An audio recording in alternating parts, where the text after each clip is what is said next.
Assalamualaikum warahmatullahi wabarakatuh. Para pendengar dan peminat kaset yang tengah diputar ini, saya menyatakan rasa bahagia, rasa syukur kepada Allah dapat menyampaikan dakwah saya ini sekarang dengan kaset. Moga-moga dapat tuan-tuan putarkan, tuan-tuan dengarkan ketika tenang-tenang dengan anak-anak di rumah, atau ketika naik mobil, di mobil-mobil yang dapat memasang kaset dalam perjalanan yang jauh, sehingga kecapean dan kepenatan dalam perjalanan pun hilang karena mendengarkan suara ini. Yang akan jadi cerita saya pada hari ini adalah apa yang pernah kejadian di zaman Nabi kita Muhammad sallallahu alaihi wasallam. Di dalam riwayat ada diceritakan bahwa pada suatu hari, kira-kira pukul 9 pagi sepenggalah matahari naik, Rasulullah Sallallahu Alaihi Wasallam berjalan dari rumahnya, dari biliknya, menuju ke dalam masjid beliau yang mulia di Madinah. Ketika itu biasanya ada juga orang yang sembahyang di masjid, sembahyang sunat duha. Tapi umumnya masyarakat sudah keluar dari rumahnya pagi-pagi bekerja menurut bidang masing-masing. Yang pergi bertani, yang pergi berniaga, yang pergi mengembalakan unta atau kambingnya. Tinggallah beberapa orang saja. Beliau lihat di sudut masjid ada satu orang pemuda sedang duduk tafakkur termenung. Mukanya kelihatan muram saja, menunjukkan kesedihan yang terpendam di dalam hatinya. Rasulullah mendekat kepada pemuda yang tafakkur itu. Setelah dilihatnya Rasulullah datang, dia pun menengadahkan muka. Rasulullah pun bertanya, "Mengapa di saat begini engkau duduk tafakkur dalam masjid? Dan wajahmu kelihatan ada menampakkan kesedihan atau muram durja. Apakah yang engkau derita sekarang ini?" Jadi pemuda tadi menjawab, "Hazanun lazimatni ya Rasulullah wa duyunun." Artinya, aku ditimpa duka cita ya Rasulullah karena utang. Rupanya orang ini berutang. Utang telah lama, janji sudah dekat, persediaan buat membayar belum ada. Itu yang saya menemukan di sini ya Rasulullah. Dengan senyum Rasulullah menjawab, "Sudikah engkau kalau aku ajarkan kepadamu suatu bacaan? Apabila bacaan ini, yaitu berupa doa, engkau baca pagi-pagi, dan nanti petang-petang pun engkau baca pula dengan hati khusyuk, insyaallah hutangmu itu akan terbayar." Tentu pemuda tadi dengan besar hati menjawab, "Tentu ya Rasulullah, aku senang sekali kalau dapat engkau ajarkan kepadaku apakah doa itu." Lalu Rasulullah mengajarkan kepada pemuda itu doa ini. Inilah yang akan saya bacakan pula, mudah-mudahan kita semuanya dapat pula mengambil bacaan ini menjadi bacaan kita. Kita baca pagi, kita baca petang. Apa bunyinya?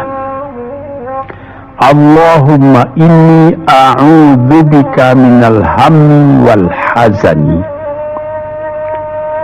wa a'udzubika minal ajzi wal kasli wa a'udzubika minal bukhli wal jubni wa a'udzubika min ghalabatid daini wa qahrir rijal. Sebelum kita uraikan atau kita tafsirkan artinya satu demi satu, baik kita artikan secara keseluruhan lebih dulu. Artinya ialah, ya Tuhanku, aku berlindung kepada Engkau daripada ini. Lalu disebut 8 banyaknya. Yang pertama, aku berlindung kepada Engkau daripada duka cita, daripada kesusahan dan duka cita. Susah dan duka cita sudah 2. Dan aku berlindung kepada Engkau daripada malas, daripada lemah dan malas, jadi 4. Dan aku berlindung kepada Engkau daripada bakhil, berat mengeluarkan wang, dan daripada pengecut atau penakut, sudah 6. Dan aku berlindung kepada Engkau daripada pengaruh berutang dan daripada kekuasaan orang lain atas diri kita, sehingga kita tidak mempunyai kemerdekaan pribadi lagi. Inilah 8 yang diminta kepada Tuhan. Moga-moga kita jangan diserang oleh penyakit ini. Karena kalau ada ini penyakit yang 8 perkara, itu kita mempunyai pribadi yang lemah. Tidak mempunyai lagi personality yang dapat tegak. Padahal dalam didikan agama kita, tempat kita takut cuma satu, yaitu Allah. Yang lain tidak ada. Yang pertama, susah. Apabila orang telah susah, pikirannya pun sudah tertumbuk. Jalan untuk maju tidak ada lagi. Padahal dalam kehidupan itu, manusia tidak akan berjalan di atas jalan yang datar saja, yang bertaburkan kembang. Kehidupan itu mendaki, menurun, melereng, berenang, melewati ombak dan gelombang. Itu pasti dalam hidup. Apa yang disusahkan? Kusut, tak ada kusut yang tidak selesai. Keruh, tak ada keruh yang tidak jernih. Apabila pikiran kita telah susah lebih dulu, maka gelaplah jalan yang kita tempuh ke muka dalam kehidupan tadi. Yang kedua, kita disuruh berlindung kepada Allah daripada duka cita. Yang menyebabkan orang duka cita itu memang banyak. Misalnya, kehilangan barang yang disukai, kematian orang yang disenangi, bahaya yang datang dengan tiba-tiba. Orang yang ditunggu sudah lama tidak datang. Barang yang dicari tak bertemu, dan lain-lain sebagainya. Lalu tumbuh hazan, duka cita. Kalau kesusahan menjadikan soal yang kita hadapi jadi kusut, kedukaan menyebabkan jalan yang kita tempuh jadi gelap. Nah, ini dua hal yang bisa menghambat, menjadi rintangan bagi manusia di dalam kehidupannya. Lalu yang ketiga, aku berlindung kepada Engkau ya Allah minal ajaz. Lemah. Lemah apa? Lemah pikiran. Tidak ada energi lagi. Tidak ada inisiatif lagi. Menyerah saja. Lemah. Belum dihadapi suatu soal, hati lebih dulu sudah lemah. Merasa itu soal terlalu besar. Padahal kalau dihadapi, tidak ada kusut yang tidak terselesaikan, tidak ada keruh yang tidak terjernihkan. Yang lebih berbahaya lagi, yang keempat, apa? Malas. Kalau sudah malas, apa yang akan dikerjakan lagi? Kita duduk saja termenung-menung dalam kemalasan. Lalu angan-angan banyak, cita-cita mati. Angan-angan hendak terbang, padahal sayap tidak ada.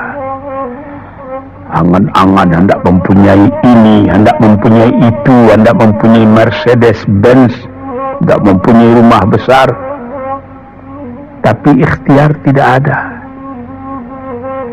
Sebab itu ada pepatah dari orang tua-tua kita di zaman dulu. Dikatakannya, mati, ini zaman penjajahan dulu nih. Mati Belanda karena pangkat, katanya. Mati Cina karena kaya, katanya. Mati Keling karena makanan, katanya. Mati Melayu atau Indonesia karena angan-angan. Ini dia. Angan-angan karena malas saja, berangan-angan, tapi malas. Jadi tidak jadi. Dan itu membentuk juga kepada diri kita. Orang pemalas itu jalannya lunglai saja, matanya muram saja, tak jauh dia memandang. Ini penyakit. Itu 4 penyakit. Lantas dikatakannya lagi yang nomor 5 dan nomor 6. Wa a'udzubika minal bukhli wal jubni. Dan aku berlindung kepada Engkau daripada bakhil dan pengecut. Ini lebih berbahaya lagi. Dikumpul-kumpulnya harta banyak-banyak. Maksudnya tadi hendak menguasai harta itu. Lama-lama dengan tidak disadarinya, harta itulah yang menguasai dia. Dia menjadi bakhil. Siang malam tidak ada kesenangan, cuma sibuk cari uang.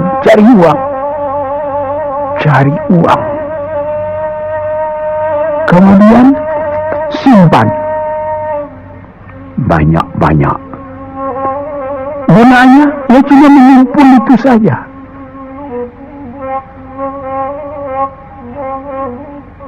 Akhirnya berapa banyaknya orang yang mengumpul harta banyak-banyak, faidahnya tidak didapatnya. Saya ingat cerita dahulu 40 tahun yang lalu ketika saya masih tinggal di kota Medan. Ada satu orang kaya Terkenal dia kaya di Medan, beberapa buah rumah, puluhan rumah yang dipersewakannya, dan ada lagi harta-harta yang lain. Dia berjalan di jalan raya kota Medan itu dengan jalan kaki pakai payung satu. Padahal orang sudah mulai membeli mobil, entah Cadillac lah, entah Chevrolet lah, model-model yang terkenal sebelum perang. Anaknya mengambil faidah dari kekayaan ayahnya. Dia beli mobil dengan uang ayahnya. Lalu orang bertanya, "Tuan, anak Tuan sudah naik mobil, Tuan masih jalan kaki." Apa jawab si bakhil tadi? "Saya anak orang miskin, anak saya anak orang kaya," katanya. Inilah orang yang bukan lagi mencari harta buat menguasai harta itu, tetapi dia mencari harta buat dikuasai oleh harta itu. Yang nomor 6 lebih jahat lagi. Apa? Jubun, pengecut. Pengecut ini menjadikan separuh dari kehidupan manusia menjadi gagal. Ada pepatah orang, kalau engkau berniaga atau berusaha, meskipun modalmu tadinya tidak ada, asal engkau berani, itulah modal utama dalam hidup. Sesuai dengan pepatah Melayu atau pepatah Indonesia lama, dia katakan,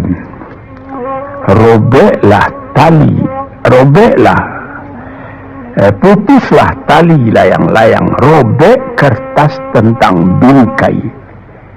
Hidup jangan mengepalang, tidak kaya berani pakai. Hidup jangan mengepalang, tanggung-tanggung, jangan. Tidak kaya berani pakai. Keberanian itu adalah modal. Sebab itu kalau orang rugi berniaga, itu belum rugi. Yang penting berani. Karena adat perniagaan itu tidak saja beruntung, rugi juga kadang-kadang. Tapi kalau keberanian yang hilang, separuh daripada kekayaan tadi sudah habis. Walaupun masih banyak ada, tapi keberanian tidak ada, separuh sudah habis. Akhirnya, walaupun kekayaan besar, tapi kepercayaan hilang, itu namanya habis, tidak ada lagi. Walaupun berjuta yang tinggal dalam tangan, tapi orang tidak percaya, apa lagi artinya? Sebab itu yang pertama sekali modal itu keberanian menghadapi hidup. Ini 6. Yang ke-7 dan 8, wa a'udzubika min ghalabatid daini wa qahrir rijal, dan aku berlindung kepada Engkau ya Ilahi daripada pengaruh utang. Hutang itu, itulah anak muda yang duduk di sudut masjid tadi, dipengaruhi oleh utang. Sampai Rasulullah sendiri pun mengatakan, iyyakum wad-daina, jagalah supaya kalau sedapat-dapatnya jangan sampai berutang. Tapi ini bisa juga berutang kalau keberanian tidak ada, dan berani itu membuka jalan buat mencari bayarnya.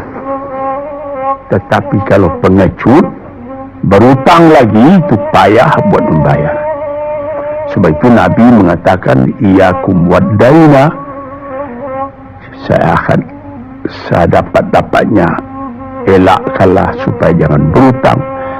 Fa innahu hammun bil laili wa madhallatun fin nahari. Hutang itu susah pada malam hari, mata tidak mau tidur, dengan apa timbangan hutang tadi, berapa utang, berapa yang akan diterima, sehingga mata tidak mau tidur malam itu memikirkan hutang. Akhirnya mazallatun fil nahari, kalau siang hari badan berasa hina, tak berani keluar dari rumah. Kota Jakarta yang begitu besar, bersilang siur, jalan-jalan raya, jalan Tamrin, Diponegoro, Imam Bonjol, Cut Mutia, dan lain-lain nama jalan. Ada orang yang jalan itu bertambah lama, bertambah kecil jumlahnya. Kalau orang lain mempunyai 100 macam jalan, dia paling tinggi cuma 2 saja jalan yang dapat jalani. Jalan dari rumahnya ke tempat yang tertentu. Ke lain dia tidak berani. Kenapa? Karena ada tempat dia berutang. Jadi dikatakan dalam hadis itu, orang berutang malam tak mau tidur, siang malu sama orang, takut akan ditanyai, takut akan dicari. Ataupun dia berbenam di rumah, datang orang menunggu piutang, dia bilangkan kepada pembantunya atau kepada anaknya, katakan bapak tidak di rumah. Anak yang tolol atau pembantu yang tolol menjawab, mana bapak? Dia suruh bilangkan bahwa bapak tidak ada di rumah. Kata anak tadi, bertambah susah. Lantas yang nomor 8, wa qahrir rijal. Kita tidak mempunyai lagi kemerdekaan diri buat menyatakan perasaan kita, karena kita segan kepada orang. Kita terlalu banyak berutang budi kepadanya, kita terlalu banyak mendapat hadiah daripadanya, kita terlalu banyak dan lain-lain, sehingga mulut kita jadi tertutup, tak dapat bercakap lagi, ditekan oleh hutang budi kepada orang tadi. Kemerdekaan diri tidak ada lagi. Inilah 8 perkara yang ditunjukkan oleh Nabi Sallallahu Alaihi Wasallam kepada pemuda yang duduk tadi. Dapatlah kita mengambil pedoman dalam kehidupan kita sendiri, bahwa yang amat penting lebih dahulu ialah kemerdekaan jiwa. Kalau sekiranya di dalam negara yang telah merdeka kita sama sekali menyorakkan, meliuk lambaikan kemerdekaan di mana saja kita pergi, tapi banyak orang yang lupa negaranya telah merdeka, dirinya sendiri telah menjadi terjajah. Bukan Belanda, karena Belanda sudah lebih 30 tahun pergi meninggalkan negeri ini, dan bukan bangsa yang lain, tapi penjajahan yang datang daripada sifat-sifat yang lemah yang kita katakan tadi. Kesusahan. Kalau kesusahan kita perturutkan, jalan yang kita tempuh menjadi buntu. Kita tak tahu lagi kemana akan pergi. Susah. Pagi susah, malam susah. Sehingga kusut benang itu tak tahu lagi jalan keluar. Padahal pangkal dari kesusahan itu bukan dari luar, tapi dalam jiwa kita sendiri, dalam dada kita sendiri. Yang kedua, dikatakan duka cita. Saya teringat kepada satu pantun Melayu atau pantun Indonesia. Dikatakannya, kalau berduduk jangan bermenung, kalau bermenung riak pun tiba, kalau duduk jangan termenung, Kalau termenung hati pun iba. Kalau hati sudah iba, jalan tertumbuk. Sampai ada juga pepatah nenek moyang kita, hati yang marah mendorongkan, hati yang hibah menjauhkan. Sebab itu haruslah kita bersedia membesarkan jiwa kita sendiri. Marfu' ar-ra's, maufurul kiramah. Kepala terangkat, harga diri dijaga. Itu kemudian dikatakan di yang kedua, al-ajaz, lemah, al-kasal, malas. Kelemahan ini juga ada yang karena penyakit. Kenapa lemah saja? Kenapa tiap-tiap pekerjaan yang dihadapi pesimis yang timbul sehingga timbul malas? Kalau perlu, kita pergi kepada dokter, terutama psikiater. Kita tanyai, di mana segi kelemahan ini? Karena kelemahan jiwa, kemalasan, malas dan lemah itu dari jiwa pangkalnya, ahli-ahli ilmu kesehatan yang telah mendalam mengetahui hubungan antara rohani dengan jasmani kita, sehingga timbul ilmu yang dinamai psikosomatik atau psikoterapi, menganalisa jiwa dari mana seginya, maka timbul lemah, maka timbul malas. Di sini kita memerlukan kuatnya energi, sebab apabila manusia mempunyai jiwa yang besar, pekerjaan yang besar pun dipandangnya kecil. Tetapi apabila manusia mempunyai jiwa yang kecil, pekerjaan yang kecil pun dipandangnya besar. Kita misalkan saja kedua orang pemimpin yang kita cintai dan kita hormati, proklamator kita Bung Karno dan Bung Hatta. Mereka mempunyai jiwa-jiwa yang besar. Sebab itu mereka memproklamirkan kemerdekaan Indonesia. Indonesia yang besar yang terjadi daripada puluhan ribu pulau, dengan 45 kata perkataan, 45 patah perkataan. Dengan ini kami menyatakan kemerdekaan Indonesia. Tapi kalau beliau misalnya orang yang berjiwa kecil, dia akan bertanya, bagaimana bisa Indonesia merdeka? Kita sudah miskin, melarat, dulu dijajah Belanda, kemudian ditekan Jepang. Kapan? Dia berkaji itu pekerjaan yang detail-detail, yang kecil-kecil, dia anggap itu besar. Ini misalnya. Maka orang-orang yang ajaz, yang lemah, atau yang kasar, yang pengecut, yang pemalas, tidak dapat mengerjakan pekerjaan yang besar-besar. Kemudian yang kelima, dan keadaan wa'ang kita minal bukhli, aku berlindung kepada engkau daripada bakhil, menerima mau banyak-banyak, mengeluarkan paling sedikit.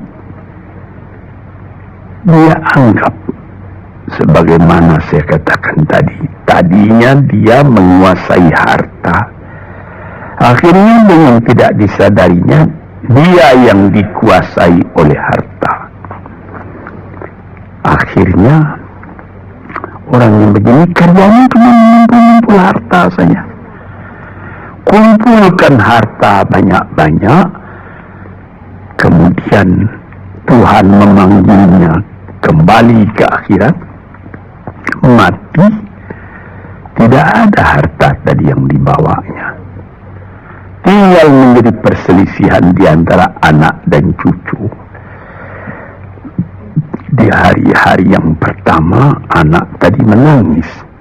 Ayahnya telah mati. Tapi di hari yang kedua dan ketiga, dia tidak menangis lagi.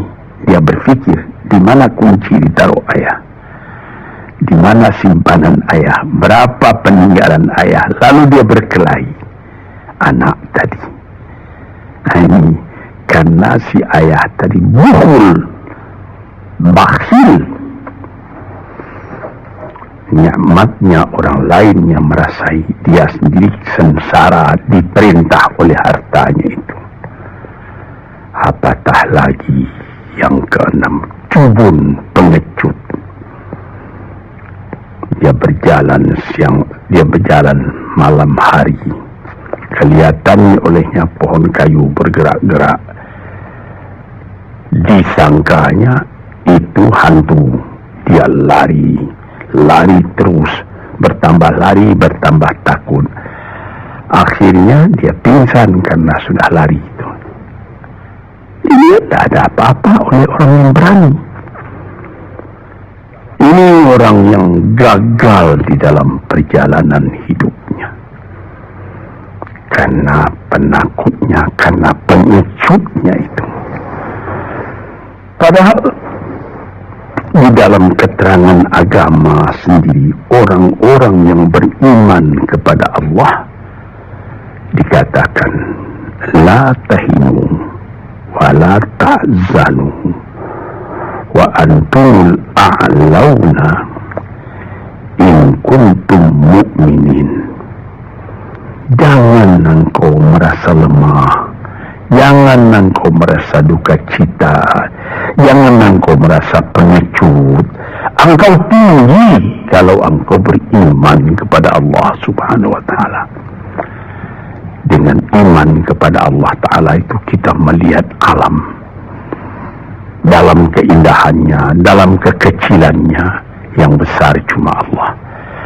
Kita tidak takut karena tidak ada satu bahaya yang akan menimpa kepada diri kita kalau tidak Tuhan yang menentukan.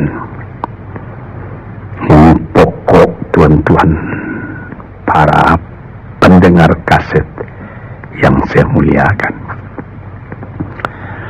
Kemudian di nomor 7 dikatakan kita berlindung kepada Allah daripada pengaruh hutang. Alangkah kecilnya jiwa orang apabila dia telah berutang kepada orang lain. Dibikin janji tanggal sekian akan dibayar, tanggalnya sudah dekat, persediaan belum ada, lalu timbul kecil jiwa sekali lagi.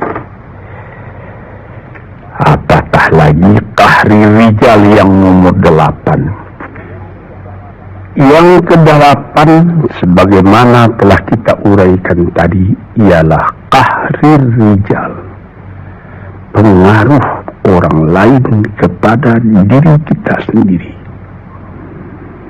sehingga kita tidak berani lagi menyebut kebenaran, tidak berani lagi mengatakan yang hak. Lidah telah tertutup, mulut telah penuh dengan air sehingga tidak dapat dibuka lagi. Segan, kita sudah terlalu banyak berutang budi kepada orang, walaupun sudah jelas perbuatan orang itu salah misalnya, kita tidak berani lagi menegur. Dengan demikian timbullah di dalam masyarakat apa yang disebut dalam bahasa Arab munafik, yaitu lain di mulut, lain di hati. Hati mengatakan perbuatan orang ini salah, tapi mulut mengatakan bagaimana pikiran saya, bagaimana pendapat Tuhan sekarang tentang perbuatan saya ini. Baik Bapak, ini bagus Bapak, itu sudah betul Bapak. Padahal tidak. Ini kecelakaan yang nomor 8. Kita minta kepada Allah supaya kita dilepaskan dari pengaruh-pengaruh orang, pengaruh manusia, sehingga kita tidak berani lagi menyebut apa yang benar itu. Padahal di dalam hadis dikatakan qul haqq walau kana murran, katakan yang benar itu walaupun pahit sekalipun. Ini murah menyebutnya, tetapi kalau jiwa sudah tertekan, tidak berani menyebutnya lagi. Para pengikut kaset yang tercinta, itulah 8 perkara diperingatkan, dituliskan, diajarkan, disuruh hafal oleh Nabi kepada pemuda yang beliau dapati termenung duduk seorang diri tadi. Dengan patuh dia turuti kehendak Nabi, dia baca itu tiap pagi, dia baca itu tiap sore, dia pahamkan apa isinya. Lalu timbul energi baru dalam dirinya, semangat yang baru. Langit pun kelihatan cerah, bintang pun kelihatan berkelap-kelip, matahari pun kelihatan bercahaya, dan dia sudah melihat kehidupan ini dengan mata yang terang. Kemudian dia bertemu dengan Nabi. Ya Rasulullah, saya mengucapkan terima kasih. Penyakit-penyakit tak ada pada saya lagi. Utang saya sudah terbayar, dan saya akan memulai hidup yang baru. Inilah jawab dari pemuda tadi. Dan inilah jadi pedoman pula bagi kita kaum muslimin. Kalau kita terjadi pada diri kita beberapa hal, salah satu dari yang 8 perkara itu, baca doa ini pagi, baca doa ini petang, lalu berusaha, jangan cuma berdoa, berusaha, berdoa dan berusaha. Allah akan membukakan kepada kita pintu rahmatnya, memberikan nikmatnya yang berlipat ganda, sehingga segala sesuatu yang di kiri kanan kita menjadi kekayaan, menjadi inspirasi buat maju ke depan di dalam kehidupan ini. Bapak-bapak, saudara-saudara pendengar kaset yang saya muliakan, moga-moga pengaruh dari hadis ini, daripada doa ini, masuk ke dalam diri saudara, dan saudara menjadi orang muslim dan merdeka yang sejati. Sekianlah